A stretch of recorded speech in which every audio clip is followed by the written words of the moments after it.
Hello बच्चों, हम class 8 का हिस्ट्री कर रहे हैं और टॉपिक का नाम है विमेन कास्ट एंड रिफॉर्म। कल हमने इसमें बात की थी कि विमेन की क्या कंडीशन थी आज से 200 साल पहले और उस टाइम पे सोसाइटी में कैसे कास्ट के बेसिस पे डिस्क्रिमिनेशन होता था लोगों के साथ। लेकिन जब 19वीं सेंचुरी के स्टार्टिंग में ही फिर हमने क्या देखा कि बहुत सारे डिबेट्स और डिस्कशन पाए गए। लेकिन ये डिबेट्स और डिस्कशन किसके रिलेटेड होते थे? सोशल कस्टम्स होते थे या प्रैक्टिसेस जो होती थी उन्हीं पे ये डिस्कशंस या डिबेट्स हुआ करती थी। तो इसका एक इम्पॉर्टेंट रीज़न ये भी रहा है कि जो कम्युनिकेशन है उसका मतलब उसमें भी डेवलपमेंट आती गई। तो पहली बारी बुक्स, न्यूज़पेपर्स, मैगज़ीन्स, लीफलेट्स और पैम्पलेट्स इनको प्रिंट कराया गया। तो ये क्या थे, जो बुक्स, न्यूज़पेपर, मैगज़ीन, लीफलेट और पैम्पलेट्स ये चीपर थे, मतलब बहुत सस्ते थे और क्या थे, एक्सेसिबल थे मैन्युस्क्रिप्ट्स के मुकाबले में। तो जो ऑर्डिनरी पीपल होते थे, जो आम इंसान होते थे, वो इसको आसानी से पढ़ पाते थे और कुछ तो इनको इवन की लिख भी पाते थे और अपने आइडियाज़ को अपने ही लैंग्वेज में एक्सप्रेस करते थे। बहुत तरह के इश्यूज़ होते थे जैसे सोशल, पॉलिटिकल, इकोनॉमिक और रिलीजियस। इन पे अब डिबेट होने लगी और डिस्कस भी किया जाता था। और डिस्कस कौन करते थे? ज़्यादातर मेन करते थे और कभी कभार वीमेन भी डिस्कस करती थी या डिबेट करती थी नए शहरों में।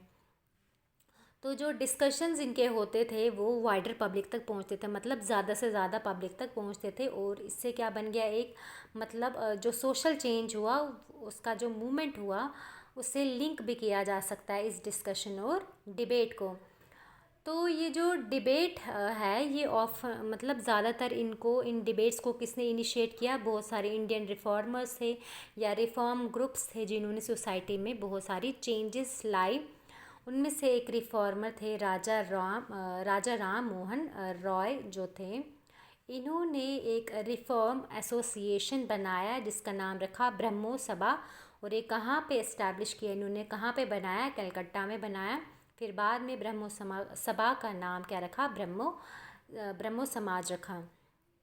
तो लोग राम मोहन रॉय को एज रिफॉर्मर इसलिए बताते थे क्योंकि जो उनको उनको लगा, लोगों को, कि जो चेंजेस है, जो सोसाइटी में चेंजेस है वो ज़रूरी है लाना।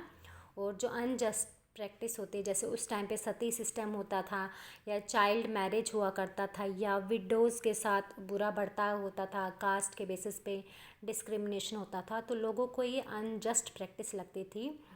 तो वो चाहते थे कि ये जो ऐसी प्रैक्टिस है ये सोसाइटी से ख़त्म होनी चाहिए ताकि सोसाइटी में चेंजेस आ सके। तो इसीलिए उन्होंने राम मोहन रॉय को एज अ रिफॉर्मर डिस्क्राइब किया था लोगों ने।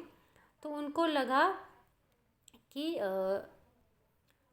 तो उनको ये लगा कि सबसे बेस्ट तरीका है इन चीज़ों को, मतलब इन जो चेंजेस है इन चेंजेस को कैसे इंश्योर करना है, सोसाइटी में कैसे इन चेंजेस को लाना है, कि जो लोग हैं उनको परsuade करना है कि आप ये जो पुरानी प्रैक्टिसेस हैं ये इनको आप छोड़ दो और जो ज़िंदगी जीने का नया तरीका है, मतलब जो नई, मतलब जो चेंजेस आ रही है आप उसको अडॉप्ट कर लो। तो राम मोहन रॉय जो थे वो मतलब इंटरेस्टेड थे कि जो नॉलेज है वो स्प्रेड करे कंट्री में, कौन सी वेस्टर्न एजुकेशन की जो नॉलेज है वो अपनी कंट्री में स्प्रेड करे और उनको बताए कि मतलब जो वीमेन की इक्वालिटी है वो भी, मतलब वीमेन भी मेन के बराबर है। वीमेन मेन से छोटी नहीं है, इन्फीरियर नहीं है।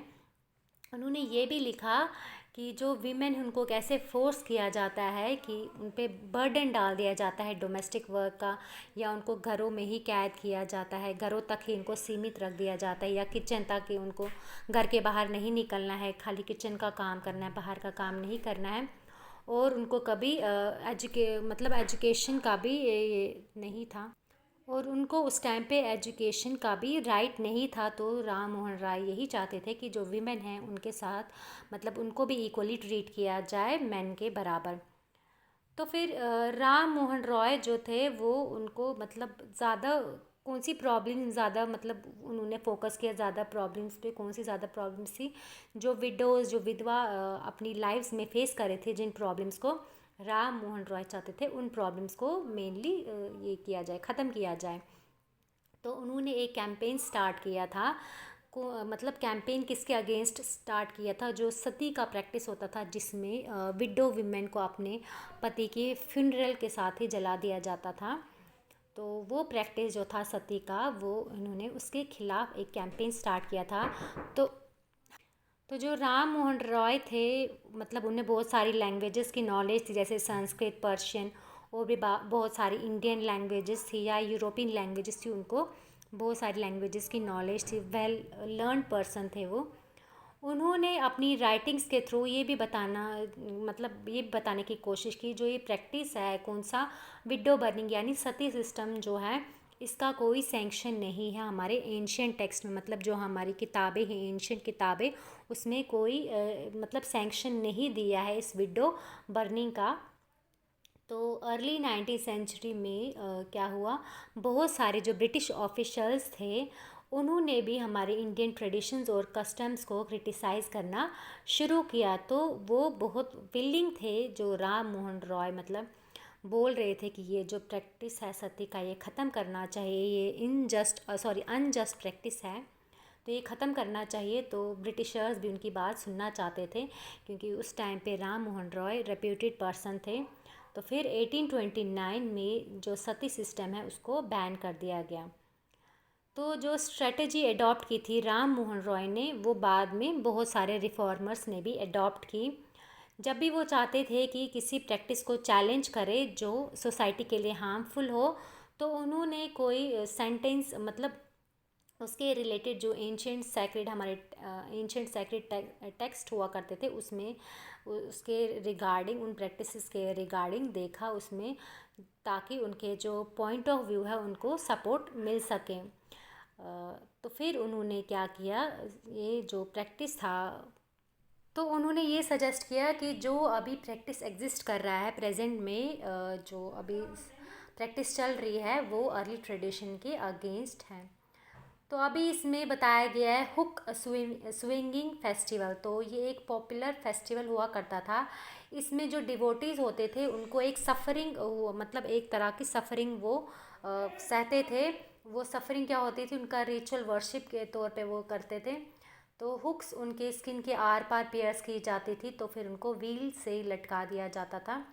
तो अर्ली 19th सेंचुरी में ये हुआ था, जब यूरोपियन ऑफिशल्स ने क्या किया, इंडियन कस्टम्स और रिचुअल्स को क्रिटिसाइज़ करना शुरू किया, और फिर क्रिटिसाइज़ उन्होंने करना शुरू किया हमारे इन कस्टम्स और ट्रेडिशंस को, मेनली जो ये हुक स्विंगिंग फेस्टिवल जो था।